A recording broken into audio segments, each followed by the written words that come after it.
গল্প বলার রেকমা নেই গালে গপ্প, ভালো লাগার রেশমা নেই গালে গপ্প। চেনা অচেনা কাহিনী ভাষায় বোনা, বন্ধু তার ভাষা খুঁজে নে গাল গপ্প, গাল গপ্প, গাল গপ্প।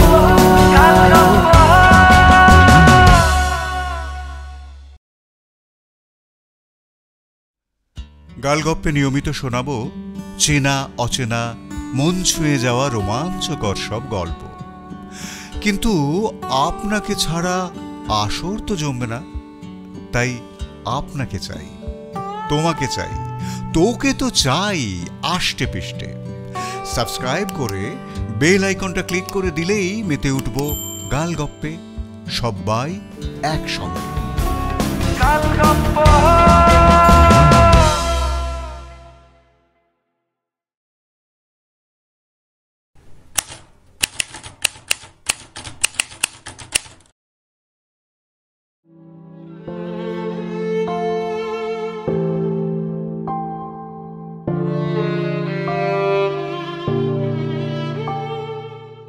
গালগপ্পে এখনকার গপ্প অসুখটা ঠিক রোগ নয়।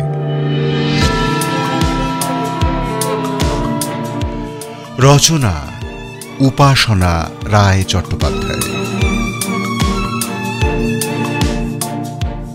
আবহ ও সম্পাদনা সঞ্জয় চট্টোপাধ্যায়, শব্দগ্রহণ অপু আইচ,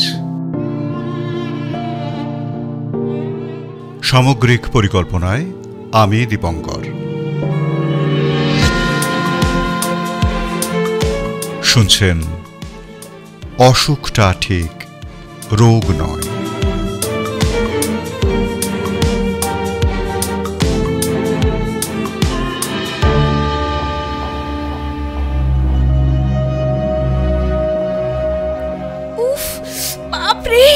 এইটুকু একটা প্রাণী, তার শরীরে কি সাংঘাতিক বিষ রে! ও মা গো, জ্বলে গেল গো! ও মরে গেলাম, মরে গেলাম! উফ, জ্বলে গেল গো! হাত পা ছুঁড়ে প্রবল আর্তনাদ করে উঠল অন্তঃসত্ত্বা রনিতা। তার সারাটা শরীর বিষাক্ত কাঠ পিঁপড়ের কামড়ে জ্বলে যাচ্ছে। কাঠ পিঁপড়ে বা মাঝালি, অর্থাৎ দুই প্রান্ত কালো এবং মাঝখানটা লাল, এই পিঁপড়ের বিষকে সাপের বিষের সাথে তুলনা করা হয়। সত্যি সর্পদংশনী বটে। যাকে কামড়াবে তার নাম ভুলিয়ে ছাড়বে। যেমন এক্ষুনি কামড়েছে রনিতাকে, এবং তাও একটা নয়, অজস্র। নতুন শাড়ির ভাঁজে ঠিক ঠিক করছে অগুন্তি পিঁপড়ে, কাঠ পিঁপড়ে। এত পিঁপড়ে এলো কোত্থেকে?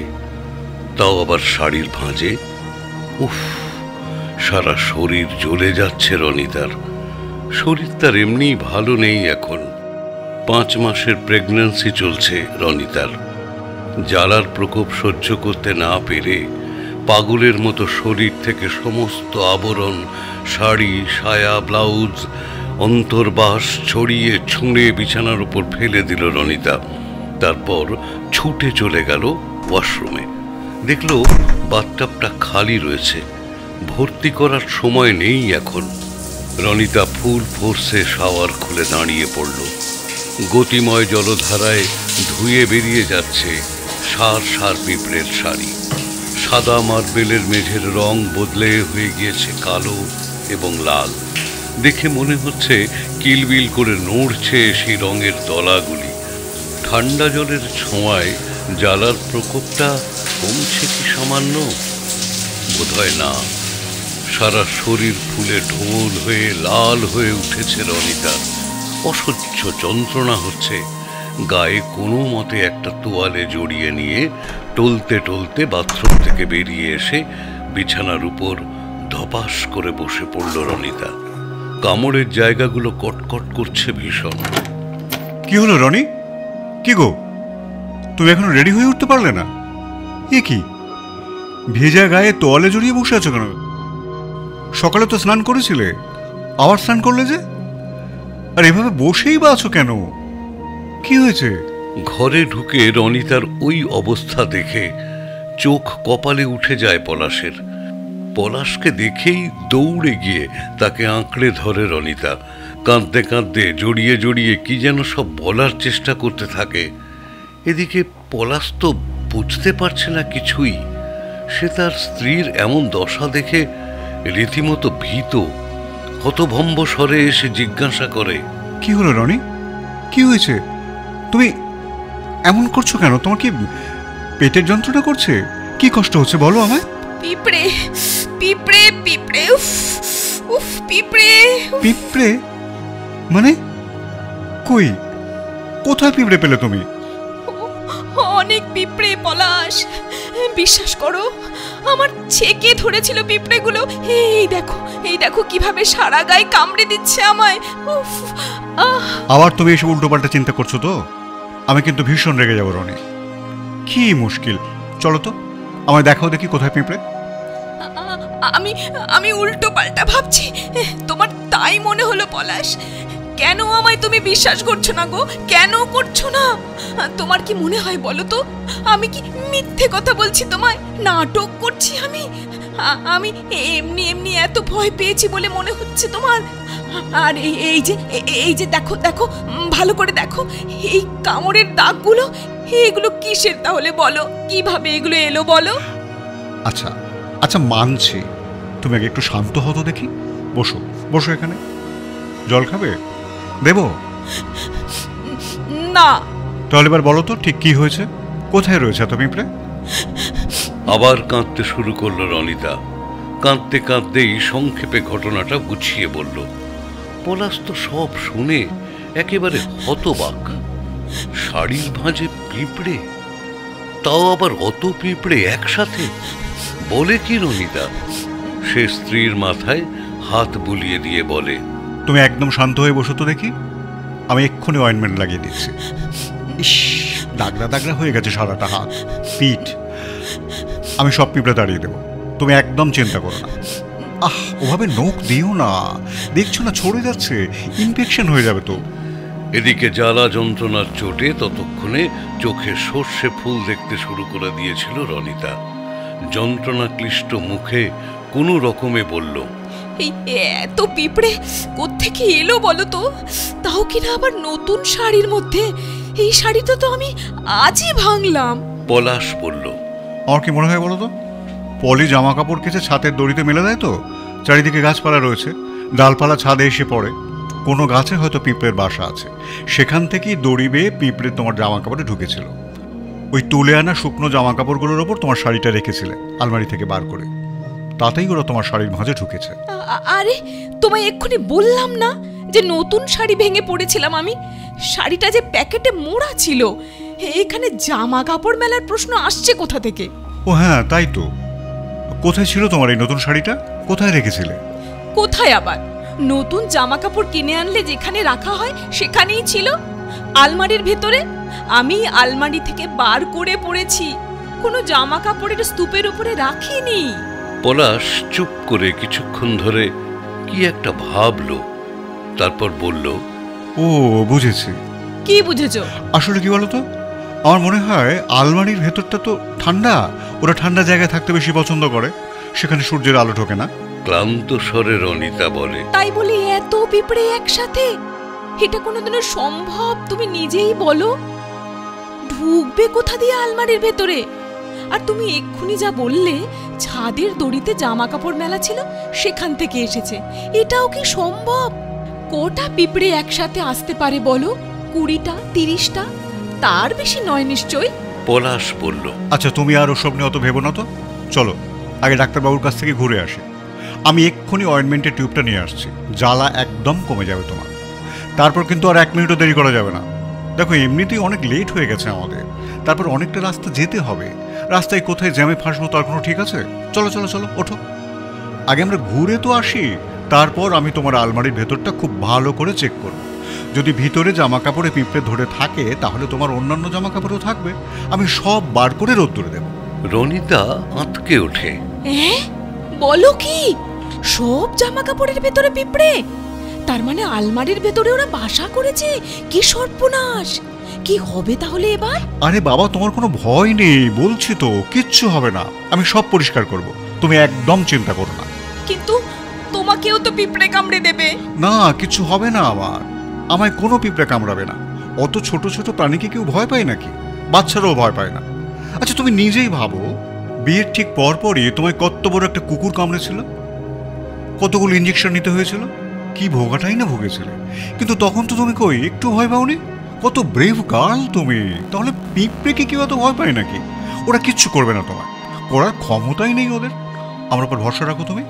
রনিতাকে অনেক বুঝিয়ে সুঝিয়ে এটা ওটা বলে উদাহরণ দিয়ে তবে শান্ত করে পলাশ। প্রথমে অবাক হলেও পরে ওর সবটা বুঝতে খুব বেশি অসুবিধা হয় না, কারণ সে কিন্তু জানে আসল ব্যাপারটা। সত্যি অদ্ভুত এক তথ্য, কোথাও যদি 4টে পিঁপড়ে বা পোকামাকড় থেকে থাকে, রনিতা সেটাকে 24টা দেখে, কারণ রনিতা একটি বিশেষ ধরনের মস্তিষ্কের রোগে আক্রান্ত। সে হচ্ছে এক ধরনের ফোবিয়ার শিকার, যেটাকে মেডিকেল সায়েন্সের ভাষায় বলা হয় এন্টোমোফোবিয়া, অর্থাৎ কীট পতঙ্গে ভীতি। এক্ষেত্রে কীট পতঙ্গ মানে হলো পতঙ্গ, অর্থাৎ ইনসেক্ট। কীট অর্থাৎ ওয়ার্মস নয়, যেমন মশা, মাছি, মৌমাছি, পিঁপড়ে, আরশোলা, মাকড়সা, বোলতা, ভিমরুল ইত্যাদি। এসবে রনিতার ভয় সাংঘাতিক। কোথাও সামান্য কয়েকটা সুরসুরে কালো পিঁপড়ে দেখলেই রনিতা চেঁচামেচি কান্নাকাটি করে বাড়ি মাথায় করে তোলে। সেখানে বিষাক্ত কাঠ পিঁপড়ে দেখলে ভয় তো পাবেই, আর তাছাড়া এগুলোর বিষও সত্যি সাংঘাতিক। পলাশ ড্রেসিং টেবিলের ড্রয়ার খুলে একটা ওষুধের টিউব নিয়ে এসে রনিতার ক্ষতস্থানগুলোতে ঘষে দিতে থাকে। ইস, লাল হয়ে ফুলে কি অবস্থা! বিঁধগুলো স্পষ্ট। শয়ে শয়ে পিঁপড়ে ছিল না ঠিকই, কিন্তু যে কটা ছিল তারা প্রাণের সুখে হুল ফুটিয়েছে। ওষুধ লাগিয়ে দেওয়ার পর পলাশ আবার তাড়া লাগায় রনিতাকে। নাও, এবার চটপট তৈরি হয়ে নাও দেখি। শাড়ি ফাড়ি পরতে হবে না, একটা সালোয়ার স্যুট পরে নিয়ে তাড়াতাড়ি এসো। এমনিতেই অনেক দেরি হয়ে গেছে, কিন্তু তোমাকেও বলি হারিয়ে যায়, যাবে তো ডাক্তারের কাছে চেক আপ করাতে, তার জন্য নতুন পাট ভাঙা শাড়ি বার করেছো? পারো সত্যি? দয়া করে এবার একটু হাত পাগুলো নাড়ো, আর মাত্র 1 ঘন্টা পরেই কিন্তু অ্যাপয়েন্টমেন্ট। রনিতা আর কথা না বাড়িয়ে উঠে গিয়ে আলমারি খুলেছে। পলাশের কথা মতো এক সেট কুর্তি লেগিংস বার করে নিয়ে তৈরি হয়ে নিল চটপট। সত্যি অনেকটা দেরি হয়ে গেছে, এরপর যেতেও তো হবে বেশ কিছুটা রাস্তা। উফ, কিন্তু কি সাংঘাতিক জ্বলছে সারা শরীর এখনো। সাধে কি এগুলোকে ফায়ার অ্যান্ট বলে? দেখতেও কি বিভৎস! মাগো!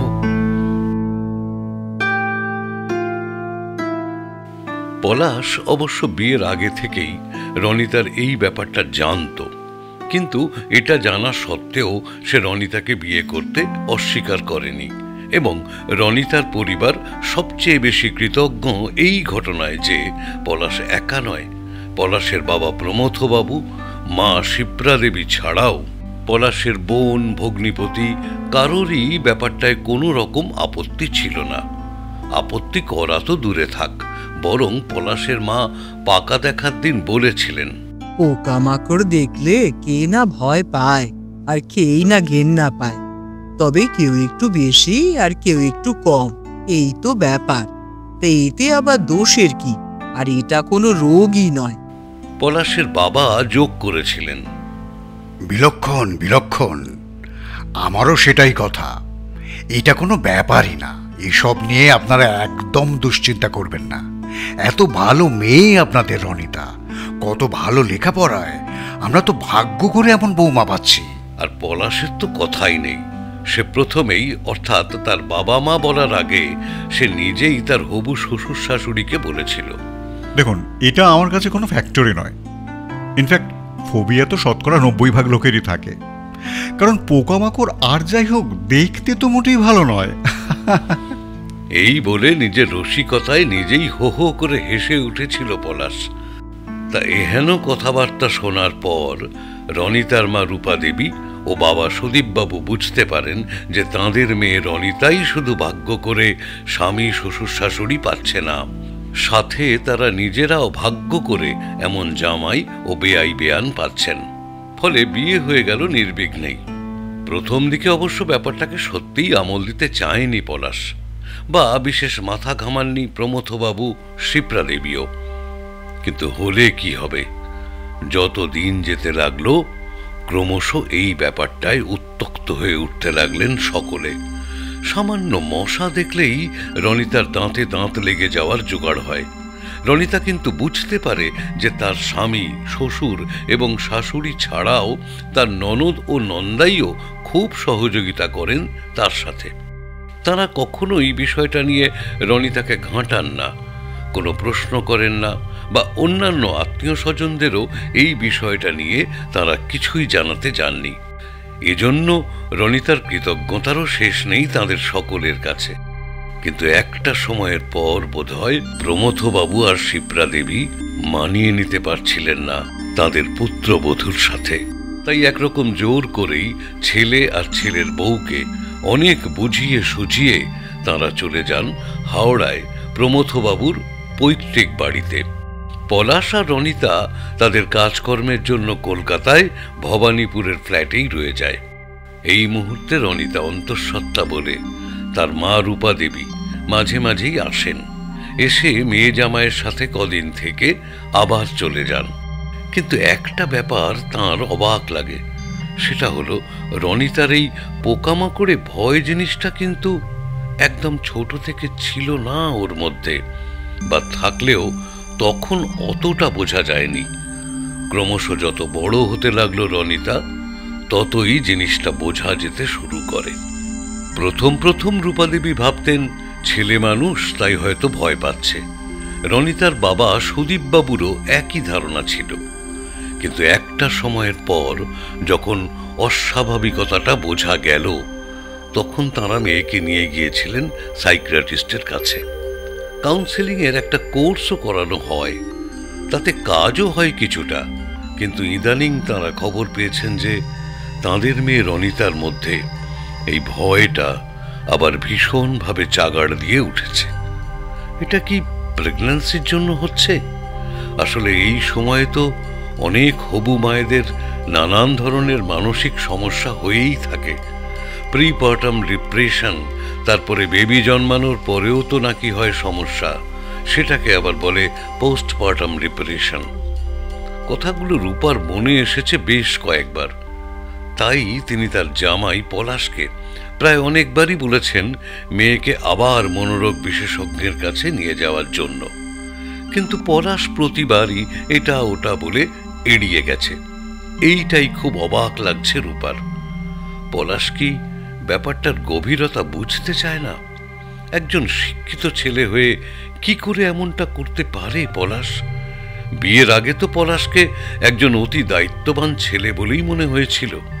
নাকি পলাশের আর কোনো আগ্রহ নেই রনিতার উপর? পরক্ষণেই নিজের মনকে চাবুক কষান রূপাদেবী। ছি ছি, এসব কি ভাবছেন তিনি? পলাশ এত ভালোবাসে রনিতাকে, আর তিনি কিনা এসব উল্টোপাল্টা কথা চিন্তা করছেন। না না, এগুলো ওর মনের ভুল, ভ্রান্ত ধারণা। রাত হয়েছে বেশ, ঘড়িতে বাজছে প্রায় রাত 2:30। রোজ রাতের মতো আজও রনিতার ঘুম ভেঙে গেল। এই হয়েছে আর এক জ্বালা, প্রত্যেক রাতে ওর বারবার ঘুম ভেঙে যায়। এখন উঠে টয়লেটে যেতে হয় প্রতিবারই। ডাক্তারবাবু অবশ্য বলেছেন এই সময়টা এরকম নানা প্রকারের উপসর্গ লেগেই থাকবে, একটা যাবে তো আর একটা চলে আসবে। এতে একদমই টেনশন করার মতো কিচ্ছু নেই।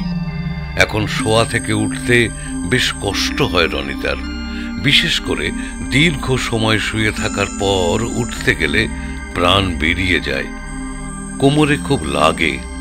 বেশ কষ্ট করে উঠে বসল রনিতা, হাত বাড়িয়ে বেড ল্যাম্প জ্বালল। কিছুক্ষণ বসে থেকে কোমরটা ছাড়িয়ে একটু ধাতস্থ হয়ে নিয়ে বিছানা থেকে নামলো সাবধানে। মাথাটা হালকা হালকা ঘুরছে, সারাক্ষণই ঘোরে। সাবধানে খুব ধীরে ধীরে পা ফেলে এগোতে লাগলো ওয়াশরুমের দিকে।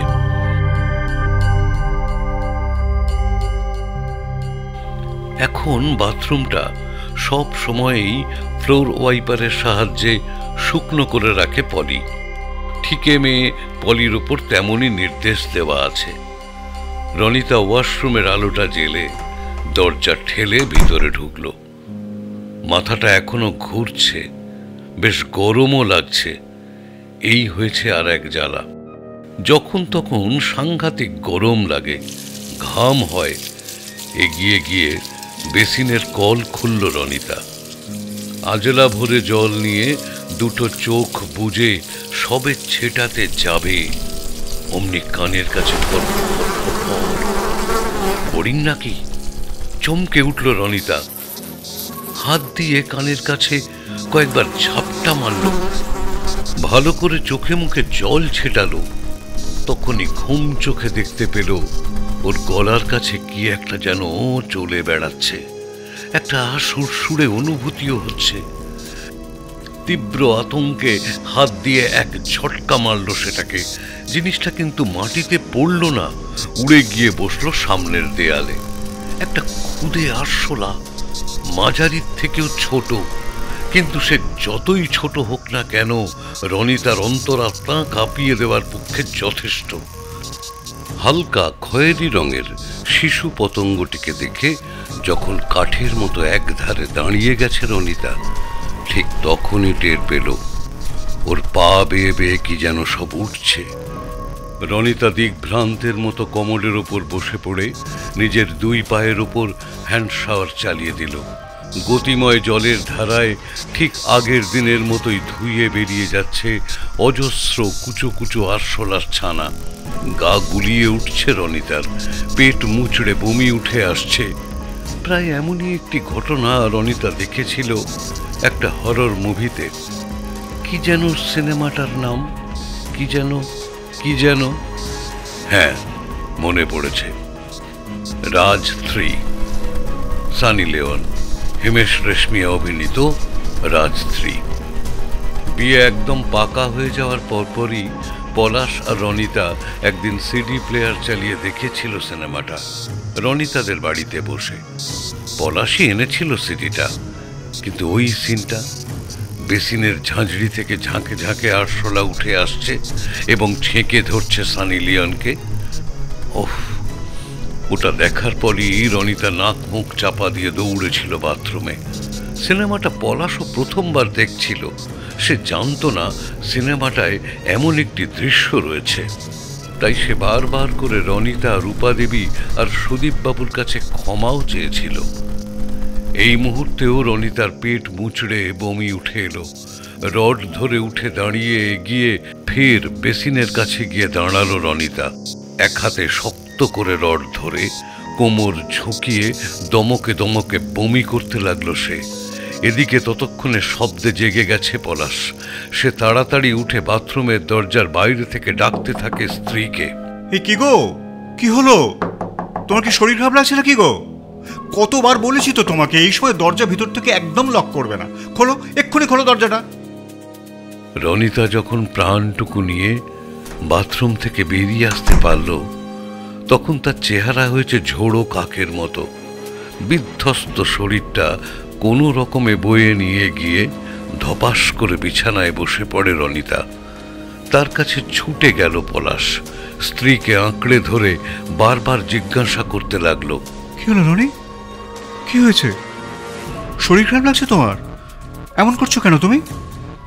ডক্টর চক্রবর্তীকে ফোন করবো? রনিতা হাঁপাতে হাঁপাতে কোনো মতে হাত তুলে পলাশকে থামতে বলল। তারপর বিছানায় শুয়ে পড়ে কোঁকাতে কোঁকাতে বুঝিয়ে বলল পুরো ঘটনাটা। সব শুনে ভ্রু কুঁচকে গেছে পলাশের। এ আবার কি কথা বলে রনিতা? বাথরুমের ভিতরে এত আরশোলা! এই ফোবিয়ার উপদ্রব তো এবার মারাত্মক আকার ধারণ করেছে বলে যা মনে হচ্ছে। কখনো পিঁপড়ে, কখনো আরশোলা। এ তো মহা মুশকিলে পড়া গেল। না, গাইনির পাশাপাশি এবার যত তাড়াতাড়ি সম্ভব একজন সাইকিয়াট্রিস্টও দেখাতে হবে রনিকে। পলাশ নিজের দুশ্চিন্তা গোপন করে এই প্রসঙ্গ নিয়ে আর কিছু না বলে রনিতার মাথায় হাত বুলিয়ে দিতে দিতে বলল, ঠিক আছে, আমি এক্ষুনি বাথরুমে রেড হিট স্প্রে করে দিচ্ছি, সব আরশোলা চলে যাবে, তোমার কোনো চিন্তা নেই। তুমি শুয়ে পড়ো তো এখন শান্ত হয়ে। আর হ্যাঁ, আমি তো এখন বাথরুমে হিট স্প্রে করব, তুমি কিন্তু অন্তত 1 ঘন্টা না কাটলে বাথরুমে যাবে না, বুঝলে? তোমার কিন্তু নিঃশ্বাসের কষ্ট হতে পারে। এই বলে রনিতাকে যত্ন করে বিছানায় শুইয়ে দিয়ে পলাশ ঘরের বাইরে থেকে হিট স্প্রের কন্টেনার নিয়ে এসে সোজা চলে যায় বাথরুমের ভেতর।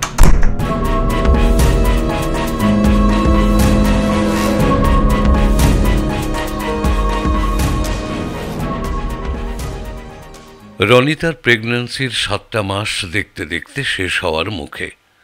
এখন বেশিরভাগ সময়ে রনিতা ওর নিজের ঘরেই শুয়ে থাকে। ডাক্তারবাবু ওকে এখন যতটা সম্ভব রেস্টে থাকার নির্দেশ দিয়েছেন। স্নানটুকু করতেই ওজা বিছানা ছেড়ে ওঠে। খাবার 3 বেলা ওর ঘরে পৌঁছে দিয়ে যায় পলি। তো তেমনই এক সন্ধেবেলা চা খেয়ে ঘরে চুপচাপ বসেছিল রনিতা। ঘরের ভিতর একটা হালকা নীল রঙের রাত বাতি জ্বলছে। একটু তন্দ্রা মতো আসছে। ধুত্তর, ইদানিং সারাক্ষণই ঘুম পায় ওর। কত যে নিত্য নতুন উপসর্গের উদয় হচ্ছে যত দিন যাচ্ছে। ধুর, কবে যে ডেলিভারিটা হবে। অবশ্য তাতেও যে নিস্তার নেই তা বলাই বাহুল্য। সদ্যজাত বেবির দেখভাল করা কি মুখের কথা, কিন্তু মুহূর্তটা ভাবলেই কেমন যেন একটা শিহরণ জাগছে মনে। কেমন দেখতে হবে তার বেবি, মায়ের মতো নাকি বাবার মতো, দাদু দিদার মতো নাকি ঠাকুরদা ঠাকুমা বা পিসির মতো, ছেলে হবে নাকি মেয়ে। ভাবতে ভাবতে নিজের মনেই ফিক ফিক করে হাসছিল রনিতা। হঠাৎ একই ঘরের ভেতরে দুটো দেয়ালে কেমন অদ্ভুত ছায়া পড়েছে বলে মনে হচ্ছে। এই ঘরের খাটের পিছনের দেয়াল আর খাটের বাঁ পাশের দেয়াল মোটামুটি ফাঁকাই, কোনো ছবি বা কিচ্ছু টাঙানো নেই। ঘরের রং পুরোটাই ক্রিম। ভালো করে খেয়াল করতেই রনিতা চমকে উঠল। দেয়াল দুটো নড়ছে। না, ঠিক দেওয়াল নড়ছে বলা চলে না, দেওয়ালের ভেতর কি যেন সব নড়ছে সমানে। শুধু কি নড়ছে নাকি বেরিয়ে আসার চেষ্টা করছে দেওয়াল ফুঁড়ে? দেওয়ালের মধ্যে কিছু রয়েছে নাকি দেওয়ালের উপর দিয়ে বেয়ে বেয়ে চলেছে কিছু? চোখ ধাঁধিয়ে যাচ্ছে রনিতার। চোখ কচলে ফের তাকালো রনিতা এবং যা দেখল তাতে ঘৃণায় ওর পুরো শরীরটা পাক দিয়ে উঠল। যেগুলো নড়ছে সেগুলো আর কিছুই নয়, বিভিন্ন রঙের বিভিন্ন আকারের পোকা। এমন সব অদ্ভুত কিম্বুৎকিমাকার পোকা যা রনিতা আগে কোনো দিন চোখে দেখেনি। একই পোকাগুলো সব বেরিয়ে আসছে মনে হচ্ছে যেন। কত রকমের সব পোকা। দেওয়াল আর এতটুকু ফাঁকা নেই, ঠিক ঠিক করছে একেবারে। 2 হাত দিয়ে মাথা চেপে ধরে রনিতা। আরে একই পোকাগুলো এত কাছাকাছি চলে এলো কি করে? কিন্তু রনিতা তো 2 দেয়াল থেকে যথেষ্ট দূরত্ব বজায় রেখেই বসে আছে। তাহলে পোকাগুলো এত কাছে চলে এলো কেমন করে? মনে হচ্ছে যেন এক্ষুনি ঝাঁকে ঝাঁকে এসে ছেঁকে ধরবে রনিতাকে। বিকৃত উল্লাসে খুবলে খুবলে খাবে ওর শরীরটাকে। না, আর দেরি করা একদম উচিত হবে না। শরীরের সর্বশক্তি একত্র করে বিদ্যুৎ বেগে খাট থেকে নেমে পড়ল রনিতা। ঠিক পর মুহূর্তেই কিরকম একটা অনুভূতি হচ্ছে না, কেমন যেন একটা অস্বস্তি এসে ঘিরে ধরেছে। এ কি, সারা গায়ে এমন হচ্ছে কেন? কি যেন সব কিলবিল করছে, সরসর করে এদিক থেকে ওদিক সরে যাচ্ছে বলে মনে হচ্ছে। যথারীতি ছিটকে বিছানা থেকে উঠতে গেল রনিতা, কিন্তু পারল না। শরীর তার এমনিই ভারী হয়ে গিয়েছে। অনেক কষ্টে বিছানা থেকে নেমে মেঝেতে পা রাখল রনিতা এবং সাথে সাথে চমকে উঠল। পায়ের নিচেও কিসবের যেন অনুভূতি হচ্ছে, ঠান্ডা ঠান্ডা, নরম নরম। তার মধ্যে আবার টের পেল সারা গাও যেন কেমন সুরসুর করছে। ভালো করে বুঝে ওঠার আগেই রনিতাকে আরো জোরদার ভাবে ছেঁকে ধরেছে অনুভূতিটা। প্রচন্ড এক আর্তনাদ করে আবার এক লাফ দিয়ে উঠে পড়ল রনিতা। বেডল্যাম্প হাতড়াতে লাগলো পাগলের মতো, কিন্তু যেখানেই হাত দিচ্ছে আঙুলে কি যেন সব জড়িয়ে যাচ্ছে। কোথায় গেল রে বাবা সুইচটা? এই তো পাওয়া গেছে। সুইচ টিপে বাতি জ্বেলে দিল রনিতা। তারপর বিছানার দিকে তাকাতেই তার দম বন্ধ হয়ে এলো। শুধু বিছানায় নয়, মেঝেতে, খাটের পাশে রাখা সেন্টার টেবিলে এবং রনিতার সর্বাঙ্গে ঠিক ঠিক করছে শুধুমাত্র আরশোলা নয়, কুচকুচে কালো মাঝারি মাপের মাকড়সা এবং বিভিন্ন আকারের বিভিন্ন রঙের কেন্ন। সেই কেন্নই জড়িয়ে আছে রনিতার সারা হাতে, সব কটা আঙুলে। বিছানার সাদা চাদর জায়গায় জায়গায় বিভিন্ন রং ধারণ করেছে। কোথাও ঠিক ঠিক করছে একরাশ কালো মাকড়সা, কোথাও কিলবিল করছে দলা দলা লাল লাল কালো হলুদ কেন্ন। সেন্টার টেবিল মেঝেতেও তাই। এছাড়া বিছানা, গোটা ঘর জুড়ে ফরফর করে দৌড়দৌড়ি করছে, ওড়াউড়ি করছে ছোট বড় এবং মাঝারি মাপের বিভিন্ন আকারের আরশোলার দল। রনিতা মরিয়া হয়ে ফের নেমে পড়ল বিছানা থেকে। পালাতে হবে তাকে, কোথাও একটা পালাতে হবে, কিন্তু তার আগে গা থেকে এগুলোকে তো ঝেড়ে ফেলতে হবে। কোনো মতে হাঁচড় ফাঁচড় করে বাথরুমের আলো জ্বালল রনিতা। হাঁপাতে হাঁপাতে দরজা ঠেলে ঢুকেছে ভেতরে। কিন্তু হায় রে, কোথায় পালাবে ও? বাথটবের মধ্যেও চাক বেঁধে রয়েছে কেন্নর ঝাঁক। শুধু কি তাই, রনিতার সারা শরীরেও তো বেয়ে চলেছে কেন্ন, আরশোলা আর মাকড়সা। প্রচন্ড আতঙ্কে বুঝিবা মানুষের সমস্ত অনুভূতি কাজ করা বন্ধ করে দেয়, অসাড় হয়ে যায় তারা। রনিতার ক্ষেত্রেও তাই হয়েছে। আচমকা রনিতার মনে পড়ল, রাজ 3 সিনেমাতেও ঠিক এইরকমই একটা দৃশ্য আছে না? সেই বিভৎস ভূতটার গায়ে কিলবিল করছিল পোকা। আহ, কেন সিনেমাটা দেখেছিল সে? কেন কেন কেন? প্রাণীগুলোর হাতে নিজেকে সম্পূর্ণ সমর্পণ করে দিয়ে রনিতা বসে পড়ল বাথরুমের মেঝেতে এবং অবসন্ন শরীরে একসময় শুয়েও পড়ল। নিথর দেহটির খোলা বিস্ফারিত দুটি চোখ অপলক চেয়ে রইল সিলিংয়ের দিকে।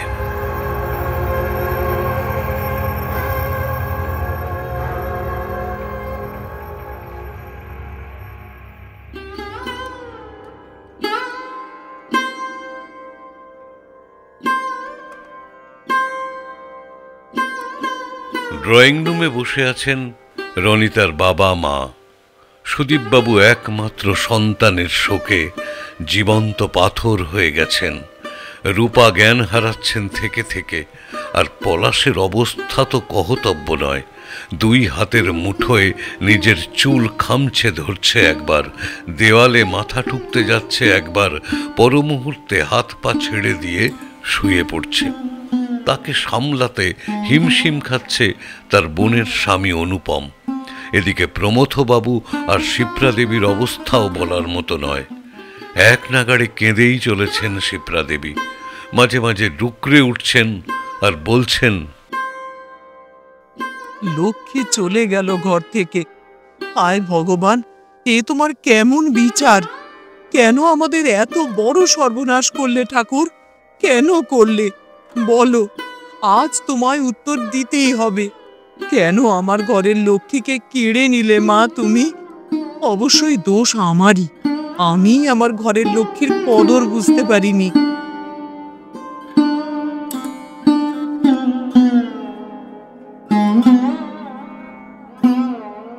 নমো নমো করে শ্রাদ্ধ শান্তি মিটে গেছে রনিতার।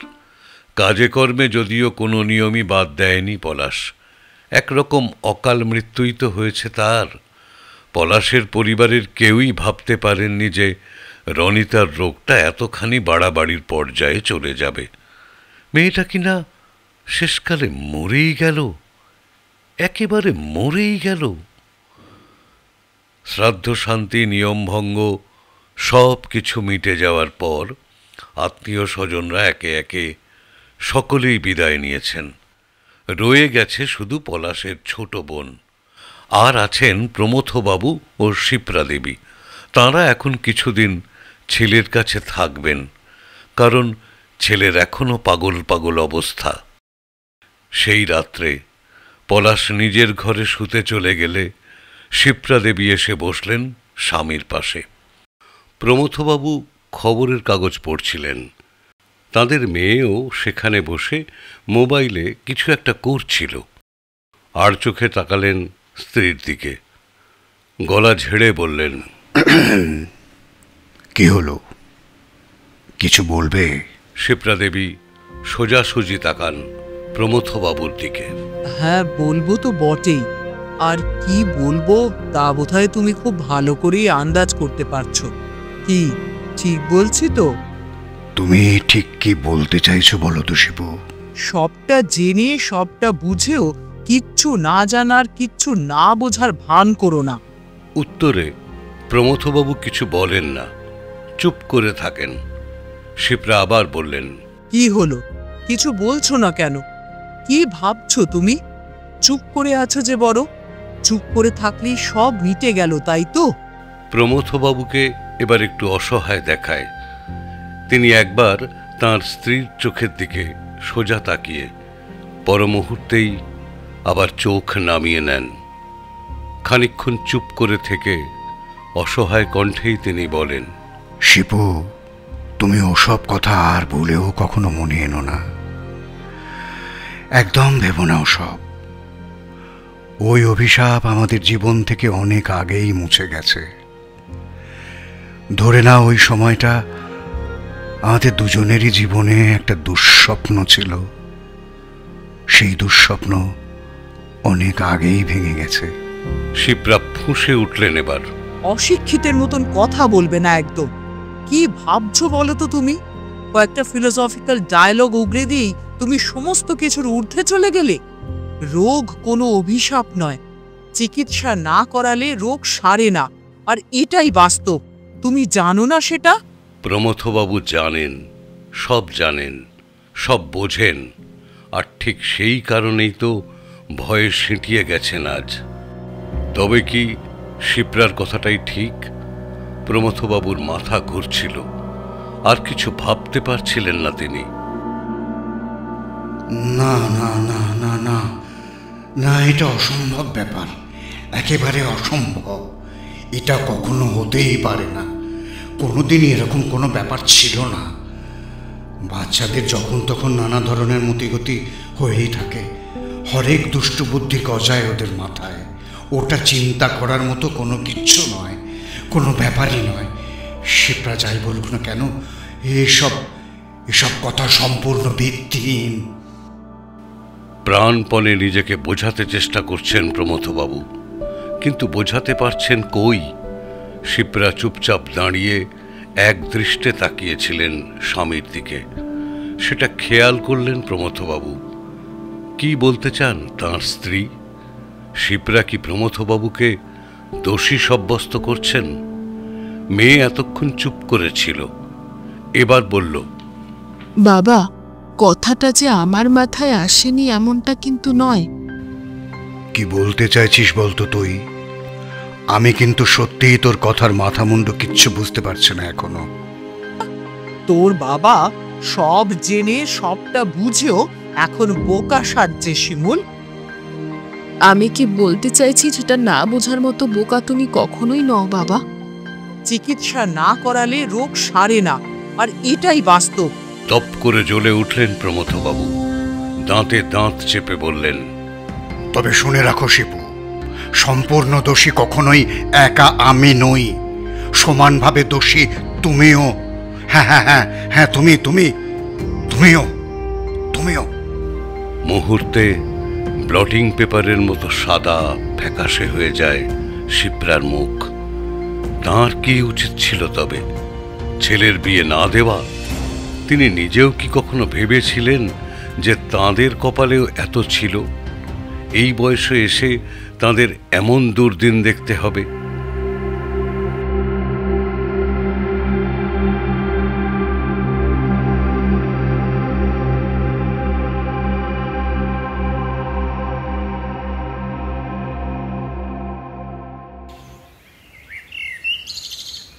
ঘড়িতে সকাল 10টা, 10:30। বিছানায় শুয়ে আপন মনে খেলা করছে মাস আষ্টেকের শিশুকন্যা শিমুল।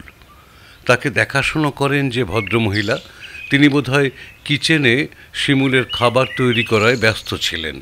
শিমুলের বাবা অফিসে চলে গেছেন তাঁর সময় মতো। শিমুলের মাও দীর্ঘ ম্যাটারনিটি লিভ কাটানোর পর অফিসে জয়েন করে গেছেন বেশ কিছু মাস আগেই।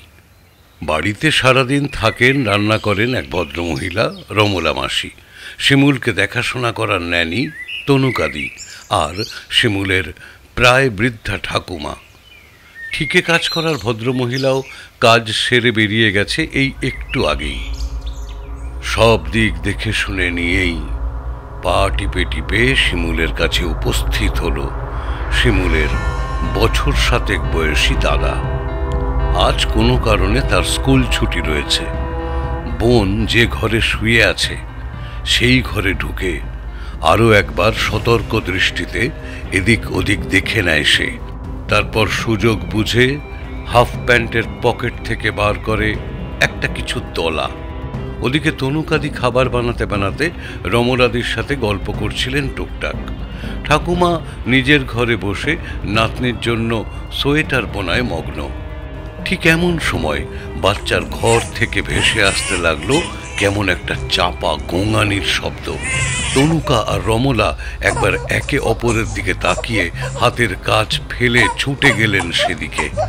ঢোকার মুখে বাচ্চার দাদার সাথে এক ধাক্কাও লাগলো রমলার। এবার ঘরের ভিতরে ঢুকে তাঁরা যা দেখলেন তাতে তাঁদের হাত পা অবশ হয়ে গেল। চোখ ঠেলে বেরিয়ে আসার অবস্থা। একটু ধাতস্থ হয়েই রমলা চিৎকার করে উঠলেন, ওমা গো, কি সর্বনাশ হলো গো, কি রাক্ষসী ছেলে গো, কে কোথায় আছো, শিগগিরই এসো, শিগগিরই এসো। তনুকা ততক্ষণে এক ছুটে বাচ্চার কাছে গিয়ে তাকে তুলে বসিয়েছে। বাচ্চার নাকের ফুটো এবং মুখের ভিতরটায় ঠাসা রয়েছে দলা দলা ভেজা মাটি। কেউ যেন মাটি দিয়ে লেপে বন্ধ করে দিতে চেয়েছে শিশুটির নিঃশ্বাস নেওয়ার সমস্ত উৎস। কে এমন করেছে তা অবশ্য বুঝতে বাকি রইল না তনুকা বা রমলা কারোরই। কিন্তু সেই সব দিকে মন দেওয়ার সময় বা অবস্থা তখন তাদের ছিল না। তনুকা আঙুল দিয়ে বাচ্চাটার নাক মুখ থেকে বার করছে মাটির দলা। নিঃশ্বাস নেওয়ার সমস্ত রাস্তা রুদ্ধ হয়ে যাওয়ার ফলে হাপরের মতো ওঠানামা করছে বাচ্চাটার বুক। ক্রমশ নীল হয়ে যাচ্ছে তার গোটা শরীর, চোখ দিয়ে জল গড়াচ্ছে। রমলার রান্না ওদিকে পুড়ে খাক। সে হাত দিয়ে ডলে দিচ্ছে বাচ্চার বুক, পিঠ, কিন্তু হলে হবে কি, আস্তে আস্তে ঝিমিয়ে পড়ছে ছোট্ট শরীরটা। এদিকে রমলার চিৎকারে ওই ঘরে এসে সব দেখে শুনে ঠাকুমারও আক্কেল গুড়ুম। এ কি সাংঘাতিক ঘটনা! তিনি ধপাস করে খাটে বসে পড়ে কোনো রকমে বলে উঠলেন, এ কি হলো রে রমলা? কি হবে এবার? কি করব আমি? তোরা প্রমোদ আর বৌমাকে ফোন কর এক্ষুনি। সে আর বলার অপেক্ষা রাখে না। তনু এক হাতে বাচ্চা সামলাতে সামলাতে অন্য হাতে মোবাইল হাতড়ে বাচ্চার মায়ের নম্বর বার করে ডায়াল করে কানে চেপেছে মোবাইল ফোনটা। তার গা হাত পা এখনো ঠক ঠক করে কাঁপছে। আজ যদি শিমুলের কিছু হয়ে যায়, সে লোকের কাছে মুখ দেখাবে কেমন করে? ওদিকে পাগলের মতো ছুটতে ছুটতে অফিস থেকে বাড়িতে ঢুকে 8 মাসের মেয়ে শিমুলের ওই অবস্থা দেখে কেঁদে ফেললেন শিমুলের মা শিপ্রা দেবী। শিপ্রা বাড়ি ঢোকার প্রায় পরপরই হন্তদন্ত হয়ে এসে ঢোকেন শিমুলের বাবা প্রমথবাবু। আগে মেয়েকে নিয়ে হাসপাতালে গিয়ে চিকিৎসা করিয়ে জমের মুখ থেকে ফিরিয়ে আনতে হবে, তারপর অন্য কথা। সেই মতো শিমুলকে নিয়ে আগে শিশু হসপিটালের এমার্জেন্সিতে ছুটলেন তারা। সাথে গেল তনুকা। অনেক সময় ধরে সেখানে রেখে শ্বাসনালী থেকে পাম্প করে কাদা মাটি বার করে ওষুধ দিয়ে, ইঞ্জেকশন দিয়ে, অক্সিজেন দিয়ে বাচ্চার বিপদ কাটিয়ে দিলেন ডাক্তারবাবুরা।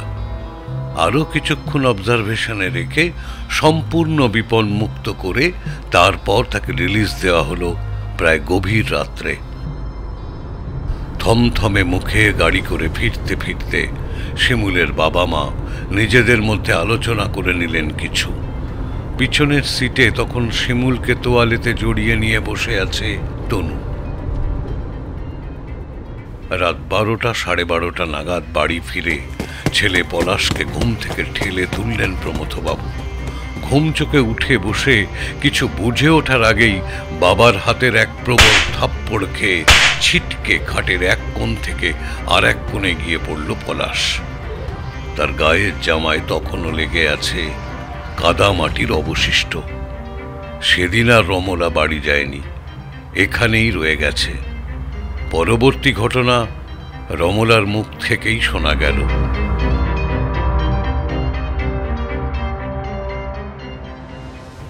আমি আর তনুকাদি সেই সময় রান্নাঘরে ব্যস্ত ছিলাম দাদা।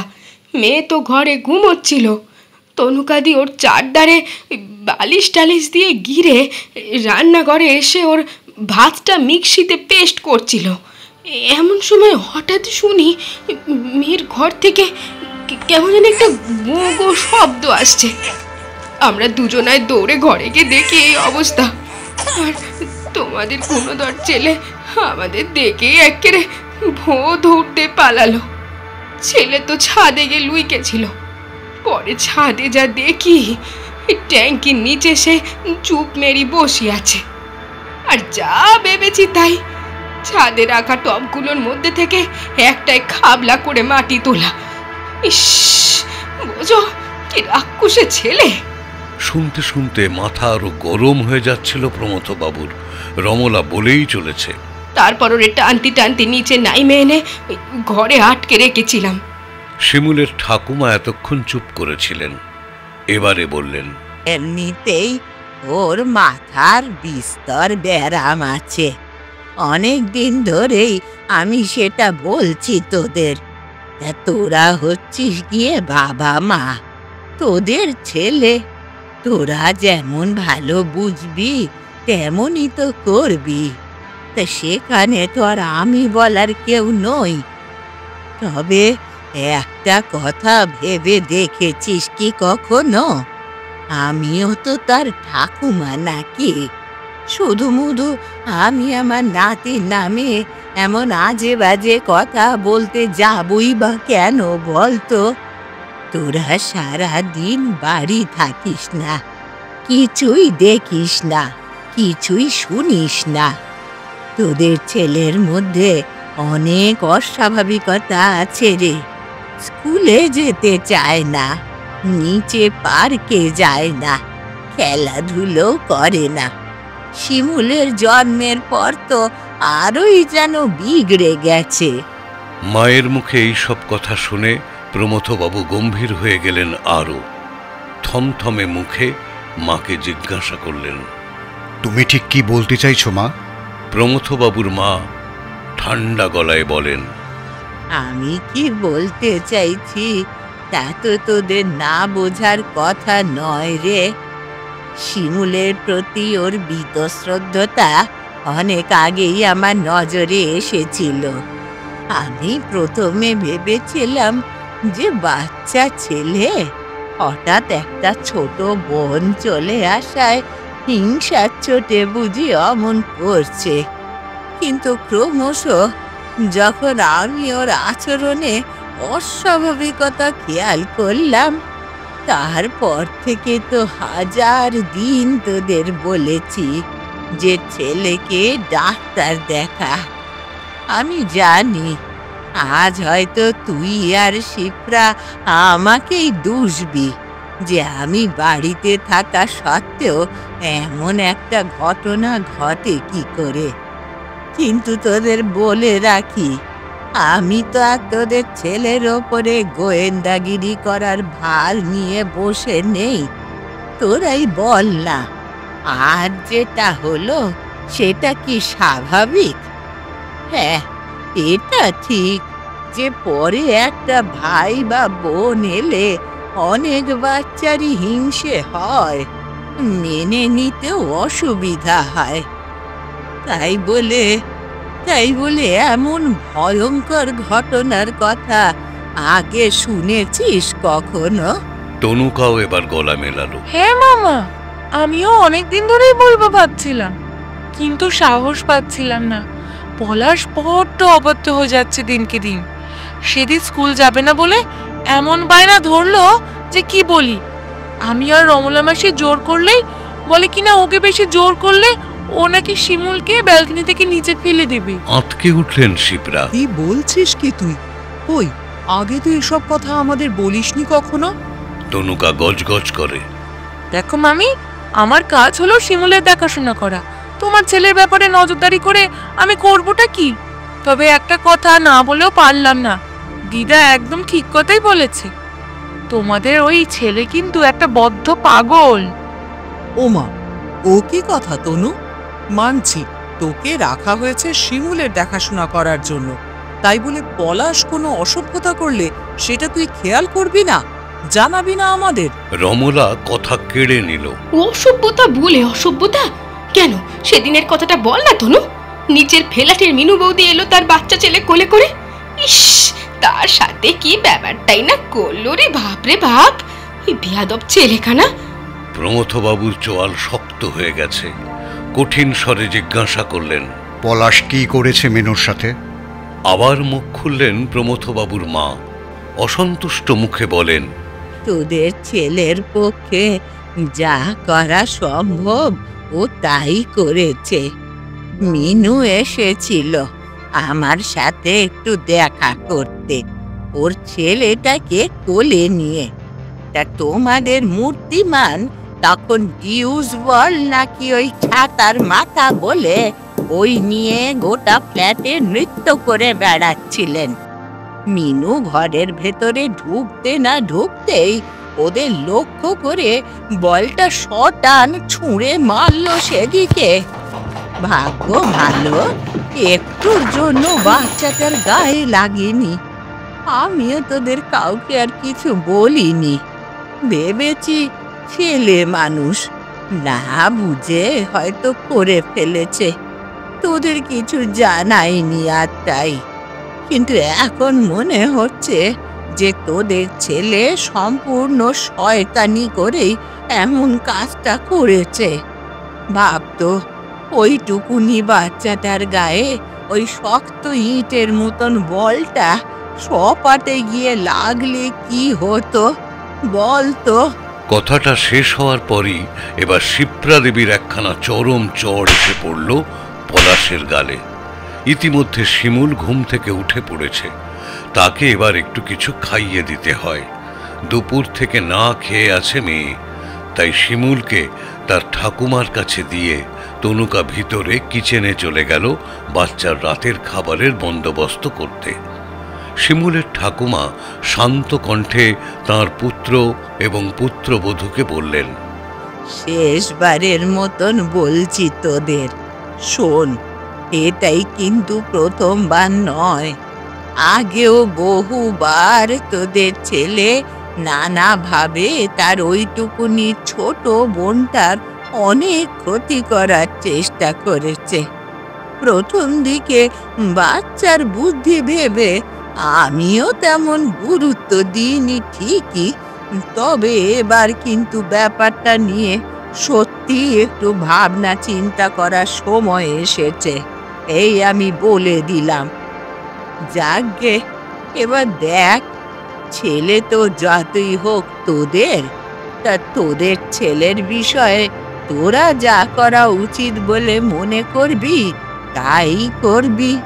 প্রমথ আর শিপ্রা থম মেরে দাঁড়িয়ে রইলেন। সত্যিই তো, যবে থেকে তাঁরা ছেলেকে স্কুলে ভর্তি করিয়েছেন তবে থেকেই তাঁদের ছেলের নামে নিয়মিত কমপ্লেন আসে স্কুল থেকে।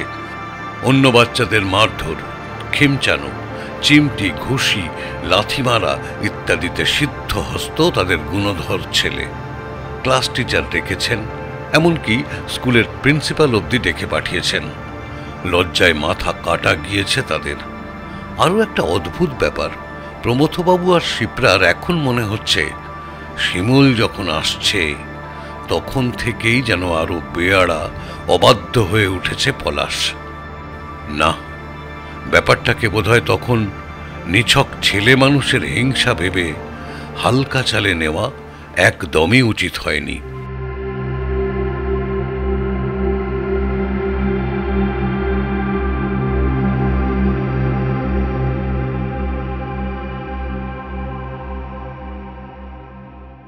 শুনছো? নাও, ওষুধটা নাও, ধরো। শিপ্রার কথায় চিন্তার জাল ছিঁড়ে গেল প্রমথবাবুর। দুই চোখের কোল আলগা মুছে নিয়ে কাঁপা কাঁপা হাতে ওষুধের স্লিপখানা নিলেন। টেবিলের ওপর ঠক করে শব্দ করে কাঁচের গ্লাসটা বসিয়ে দিয়ে শিপ্রা দেবী বললেন, তুমি তো দায়ী। তোমার অফিস কলিগ কি যেন নাম? শাশ্বতবাবু। হ্যাঁ, ওনার সেই পরিচিত সাইকিয়াট্রিস্ট ওই ডক্টর সমরজিৎ বক্সির কাছেও তো নিয়ে গিয়েছিলাম আমরা পলাশকে। উনি পলাশের এই বিরল রোগটাও ধরেছিলেন, কিন্তু তুমি চিকিৎসা করাওনি। দিনের পর দিন ছেলেটার অদ্ভুত আচরণ বেড়েই গিয়েছিল। চুপ করে বসে রইলেন প্রমথবাবু। সত্যিই তো, তাঁর ছেলে এক বিরল মানসিক অসুখ পেডোফোবিয়ায় আক্রান্ত। পেডোফোবিয়া অর্থাৎ ছোট্ট শিশুতে ভয়। এই ধরনের মানসিক অসুখের কথা তারা জীবনে কোনোদিন শোনেননি। ডক্টর বক্সির কথাগুলো আজও কানে বাজে প্রমথবাবুর। এটা একটা খুব অদ্ভুত ধরনের মানসিক সমস্যা, ফোবিয়া আর কি। হ্যাঁ, পৃথিবীতে এমন অনেক জিনিসই আছে যাতে অনেক মানুষ ভয় পেতে পারেন, তবে সেটাকে ঠিক সবসময় মানসিক রোগের গোত্রে ফেলা যায় না। যেমন ধরুন, উঁচু জায়গা থেকে নিচের দিকে তাকাতে ভয় পাওয়া, তারপর ধরুন কোনো বদ্ধ জায়গায় দম বন্ধ হয়ে আসা, যেটাকে বলা হয় ক্লাস্ট্রোফোবিয়া, এইগুলো কিন্তু স্বাভাবিক। আর আপনার ছেলের যেটা হয়েছে সেটা হলো পেডোফোবিয়া। এতে মানুষ ছোট ছোট বাচ্চাদের ভয় পায়, তাদের কাছ থেকে দূরে থাকবার চেষ্টা করে এবং কোনো ক্রমে শিশুদের সংস্পর্শে চলে এলে ভয়ের চোটে হয় সে নিজেকে তড়িঘড়ি সরিয়ে নেয়, নয়তো তাদের ক্ষতি করে দেওয়ার চেষ্টা করে। কেন জানেন? কারণ এই ধরনের রোগীরা ভাবে যে ওই ছোট বাচ্চাটাই উল্টে তার কোনো ক্ষতি করে দেবে, তাই নিজেকে নিরাপদ রাখবার জন্য সে এমন সব কাণ্ড করে থাকে। আপনার ছেলে পলাশও ঠিক এমনটাই করছে। মাথা খুঁড়ছিলেন প্রমথবাবু। তাঁর ছেলের এই বিরল মানসিক রোগের কথা তো তারা জানতেন, আর সেই জন্যই রনিতার বিয়ের সম্বন্ধটা আসাতে তাঁরা যেন হাঁপ ছেড়ে বেঁচেছিলেন। ভেবেছিলেন তাঁদের এই রকম মানসিক রোগগ্রস্ত ছেলেকে কেই বা আর বিয়ে করবে, সুতরাং এই মেয়েই একদম ঠিকঠাক। কিন্তু তার যে এই পরিণতি হবে সেটা কি ঘুণাক্ষরেও বোঝা গিয়েছিল? কিন্তু বেআই বেয়ানের মতো সজ্জন মানুষকে এভাবে ঠকানোটা কি উচিত হয়েছে তাঁদের? ছি ছি ছি, নরকেও তাঁদের ঠাঁই হবে না। হঠাৎ কি একটা ভেবে চমকে উঠলেন প্রমথবাবু। তবে কি পলাশী? পরক্ষণেই মাথা নাড়লেন জোরে জোরে। না, কখনো না, তাঁদের ছেলে আর যাই হোক এই কাজ করতেই পারে না, কিছুতেই না।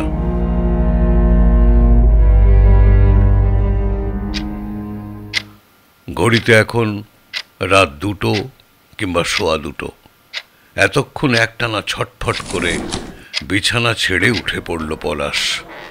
ঘরের লাগোয়া ব্যালকনিতে এসে দাঁড়িয়ে একটা সিগারেট ধরালো। একটা লম্বা দীর্ঘশ্বাস বেরিয়ে এলো তার বুক ভেঙে।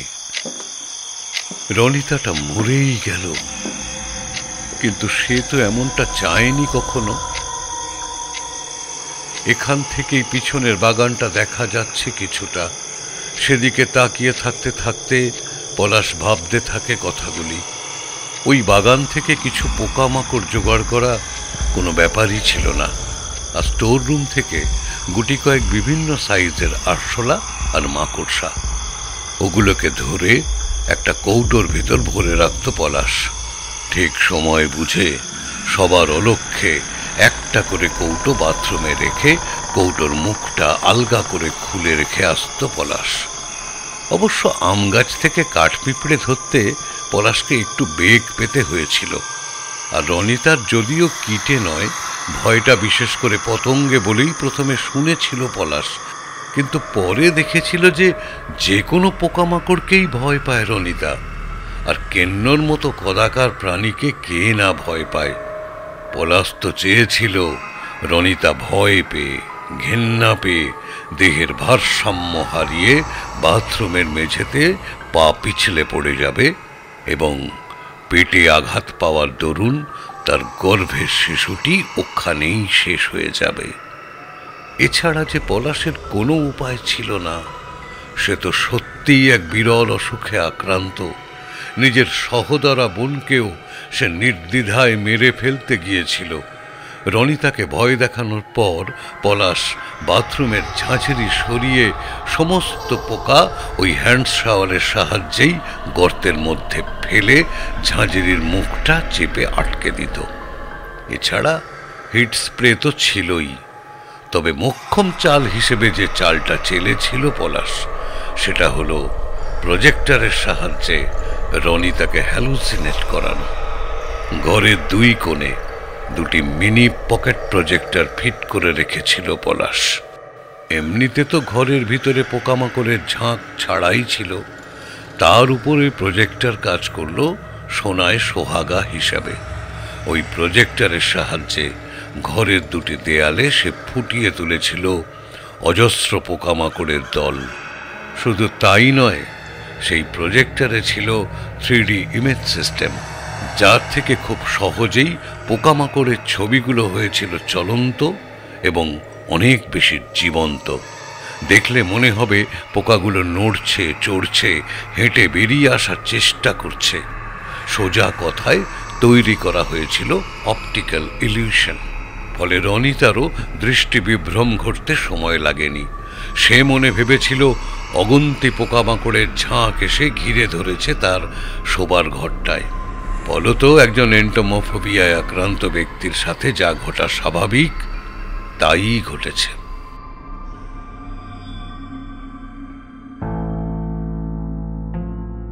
সিগারেটটা পুড়ে গিয়ে আগুনটা আঙুলে লাগতেই কেঁপে উঠল পলাশ। এটা কি করলো সে? রনিতাকে মেরে ফেলল, খুন করে ফেলল রনিতাকে? না, এতটা না করলেই হতো। কিন্তু কি বা করত পলাশ? রনিতা তো কোনোভাবেই বাচ্চা নষ্ট করতে রাজি হতো না। তাই বলে নিজের হাতে একটা প্রাণ? না না, দুটো প্রাণ নিয়ে নিল সে, নিজের স্ত্রী এবং ঔরসজাত সন্তান। না, পলাশ আর কিচ্ছু ভাবতে পারছে না। সিগারেটটা ছুঁড়ে ফেলে দিয়ে ক্ষিপ্র পায়ে ঘরে চলে আসে পলাশ। তারপর ওর ক্লান্ত শরীরটাকে ছেড়ে দেয় বিছানায়। বিছানাটা অসহ্য লাগছে ক্রমশ। খাটের আর একটা পাশ কি ভীষণ ফাঁকা ঠেকছে। ওখানে তো রনিতার থাকা উচিত ছিল। ওকে সারা জীবন কি একাই শুতে হবে এই এত বড় বিছানাটায়? পলাশ বিছানা ছেড়ে উঠে দাঁড়ালো। জানালা থেকে আসা রাস্তার আলোয় এখন মোটামুটি ঘরের ভিতরটা পরিষ্কার দেখা যাচ্ছে। পলাশের চোখ গেল ঘরের বাঁ দিকের কোণে। ওই তো, ওতেই কাজ হবে। ড্রেসিং টেবিলের ছোট্ট টুলটা টেনে এনে খাটের উপর তুলল পলাশ। আলমারি খুলতেই উপচে পড়েছে রনিতার স্মৃতি। রনিতার একটা শক্তপোক্ত স্টোল আলমারি থেকে বার করে আনলো পলাশ। হ্যাঁ হ্যাঁ, এতেই চলবে। সেটা হাতে নিয়ে টুলের উপর উঠে সিলিং ফ্যানের সাথে ভালো করে ফাঁস বেঁধে মাথাটা ফাঁসের মধ্যে গলিয়ে দিল পলাশ। এবার শুধু পা দিয়ে এক ধাক্কা মেরে টুলটা সরিয়ে দেওয়ার অপেক্ষা।